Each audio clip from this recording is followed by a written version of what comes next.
4 sotik joyimiz sotiladi do'stlar. Kim joy qarab bilgan bo'lsa, yana shu videomuz xudo xolasa. Manzilimiz To'riqbaz.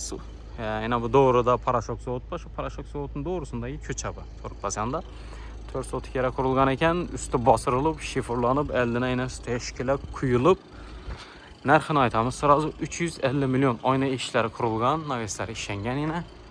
To'pqara tushgan, gaz, svet, suvdan muammo yo'q. 350 milyon qaytib kelishib beramiz deb turibdilar. Ağaçlarını görəsələrlə setkiləri, qamışları xam kərişdən salıngan. Bu yanda bir spalni. Geri yerimizdə bir detski, bu yanda bir zal.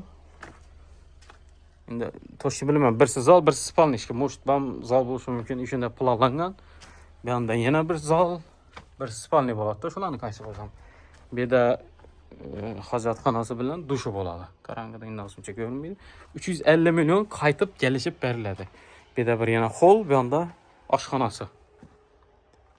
Naqd pul deb turibdilar, endi kelishlar beradi. Aramni qolgan savol javoblarni egasi bilan so'rashasizlar. Orqa tarafi yana bu To'riqbaz yana to'g'rida. Shunda bu yandan kelsak, parashok zavodidan kelamiz ekan. Uyimizni doğrusu bo'linadi. Arka taraflari zaborlar ishlab turibdi. Shifrlar ishlab, oyna ishlab qurilib tayyor. Endi qolgan ishina tayyor bo'lib turibdi. Kimga kerak bo'lsa, pastda telefon nomerlari bo'ladi, egasi bilan bog'lanaverasizlar. 350 milyon qaytib kelishib beriladi.